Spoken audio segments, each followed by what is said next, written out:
David's workshop was very neat and organized. Every tool had its own spots, every piece of wood was chosen carefully, and every project was planned in detail.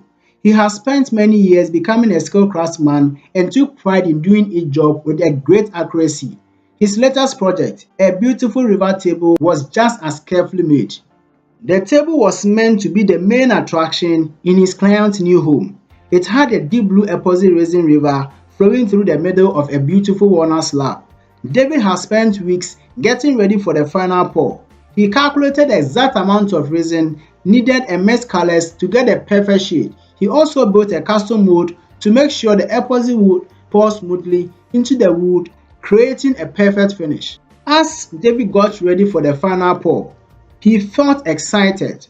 This was the moment when all his hard work would pay off. He carefully measured the resin, mixed it with the hardener, and started to pour. The epoxy flowed smoothly into the mold, filling the river channel with the bright blue.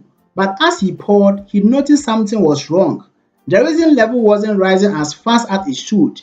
He stopped and checked his calculations, and then a sinking feeling hit him.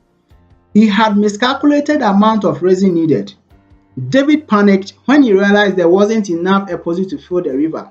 The resin was already starting to set, and if he didn't find more quickly, the whole project would be ruined. He thought quickly, trying to find a solution. He couldn't waste any time. The epoxy he had already poured would start to harden in less than an hour, and any delay would make the finish uneven and impossible to fix. He hurried to find more epoxy, checking his supply cabinet, but there was none left. He cursed quickly and grabbed his phone to call the local supplier. After a few rings, a voice answered, "This is Ken at Woodcraft Supplies. How can I help you?"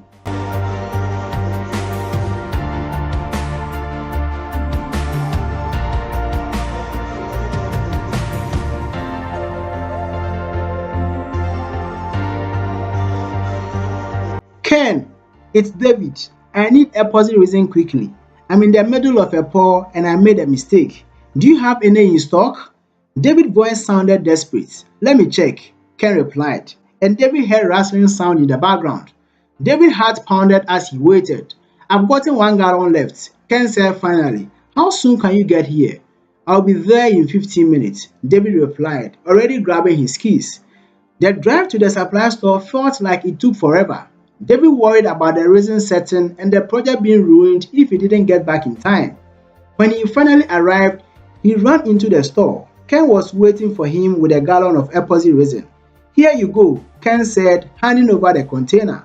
"All the best with your project." "Thanks, Ken. I owe you one," David replied, rushing back to his truck. The return trip felt even longer than the drive to the store. David glanced at the clock nervously, knowing every second counted. When he got back to his workshop, he saw that the resin had started to gel. He quickly mixed a new batch of epoxy and began pouring it into the mold. The new resin blended with the old, filling the river channel to the top. David watched anxiously as the two batches mixed together. There was a small line where the first batch had started to set, but he hoped it would blend smoothly once it fully cured. David worked late into the night, carefully smoothing the surface to make it as perfect as possible. As hours passed, the resin hardened into a glossy glass-like surface. He carefully removed the mold, showing the finished river table. Despite his initial panic, the table looked stunning. The deep blue river flowed smoothly through the walnut slab, creating a striking contrast that highlighted the natural beauty of the wood.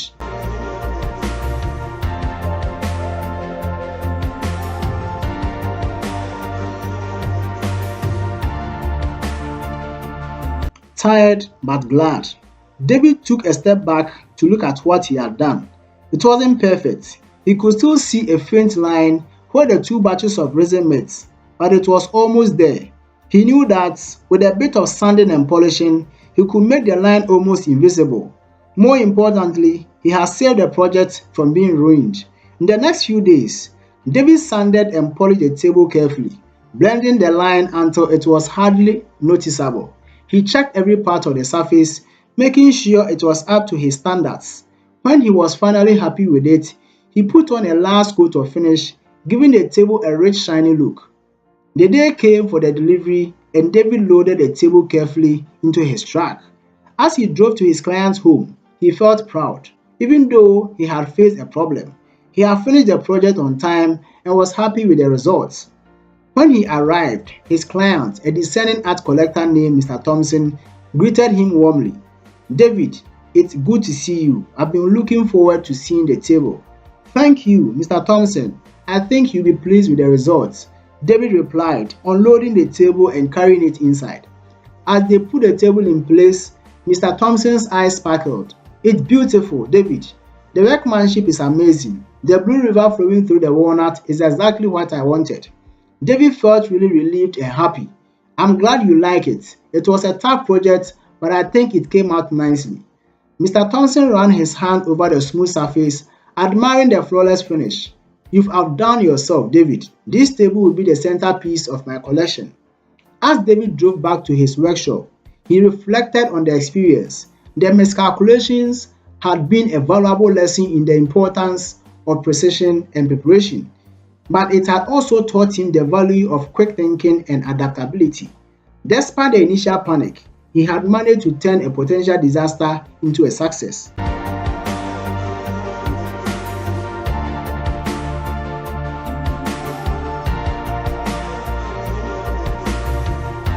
Back in his workshop, David began planning his next project. He knew that he would be even more meticulous in his calculations and preparations, but he also felt a renewed sense of confidence in his ability to handle whatever challenges came his way. As he picked up his tools and go to work, he felt a deep sense of satisfaction in knowing that he had faced adversity and emerged stronger for it. Several weeks later, David received a call from Mr. Thompson. "David, it's Mr. Thompson. I wanted to let you know that the table has been a huge hit. I've had several friends and colleagues ask about it, and I was wondering if you would be interested in taking on a few more projects." David felt a surge of excitement. "I would love to, Mr. Thompson. Thank you for the opportunity." "Great," Mr. Thompson replied. "I'll be in touch with the details. Keep up the excellent work, David." As David hung up the phone, he felt a sense of accomplishment and anticipation. The river table had been a test of his skills and perseverance, and he had passed with flying colors. He knew that there would be more challenges ahead, but he felt ready to tackle them with the same precision and dedication that had carried him through this project. In the weeks that followed, David's reputation as a master craftsman continued to grow. He received several new commissions, each one more challenging and rewarding than the last. With each project, he pushed the boundaries of his skills, experimenting with new techniques and materials. And with each success, he felt a deeper sense of satisfaction and pride in his work. One evening, as David was finishing up a particular intricate piece, he received another call. This time, it was from an art gallery in the city. The curator had heard about David's work and wanted to feature his pieces in an upcoming exhibition. David was surprised. "I'll be happy to," he said, thinking all of the things he could do. "Wonderful," the curator replied. "We'll be in touch with the details. I look forward to showcasing your work."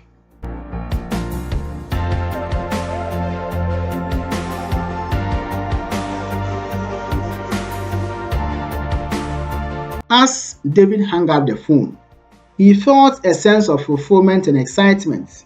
The miscalculation that had once seemed like a disaster had led to a series of events that were transforming his career. He had learned that precision and planning were crucial, but so were adaptability and resilience. In the months that followed, David's work was featured in the gallery, and he received praises from critics and art enthusiasts alike.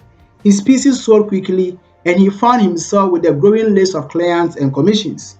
He continued to push the boundaries of his crafts, always striving for perfection, but also embracing the challenges and opportunities that came his way. Through it all, David remained grounded in the principles that had guided him from the beginning: precision, dedication, and relentless pursuit of excellence. He knew that there would always be obstacles and setbacks, but he also knew that with the right mindset and determination, he could overcome them and achieve greatness.